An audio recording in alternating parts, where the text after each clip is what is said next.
Mesdames, mesdemoiselles et messieurs, l'heure est très grave. Pour ceux qui ne savent pas ce qui se passe au Bénin, sachez qu'un corps militaire nigérian a violé l'espace aérien de l'AES et il a été neutralisé. Les militaires présents à bord ont été mis aux arrêts. L'AES a communiqué un message pour dénoncer cette agression en précisant qu'il n'y a aucune autorisation d'aucune sorte qui donne droit au Nigeria de violer l'espace aérien de l'AES.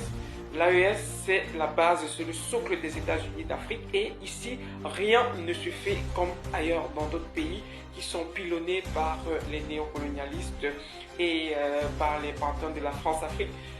Sachez que les peuples africains sont épris d'eux et l'AES actuellement est la volonté des peuples et le rêve de tous ceux qui aimeraient voir une Afrique développée. Et le modèle de fonctionnement de l'AES actuellement ne permet pas de s'appuyer sur l'AES pour déstabiliser un pays ou pour mater une quelconque révolution populaire qui voudrait voir le bien-être du peuple. Je suis Monsieur l'Africain pour analyser l'actualité avec vous. Si vous ne l'avez pas encore fait, abonnez-vous. Dites-nous en commentaire ce que vous en pensez.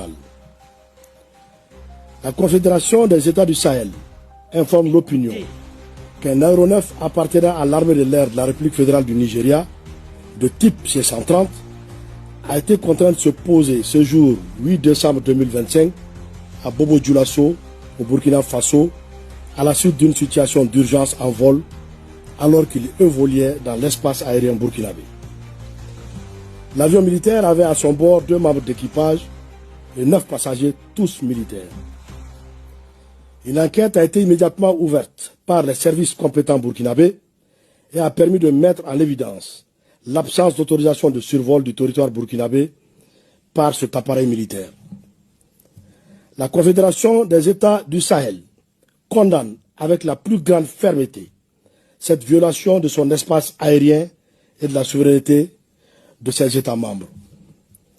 Face à cet acte inamical, mené au mépris du droit international et des règles internationales d'aviation civile et ou militaire, les dispositions sont prises pour garantir la sécurité de l'espace aérien confédéral, la souveraineté et l'intégrité territoriale de ses États membres, ainsi que la sécurité des populations de la Confédération AES.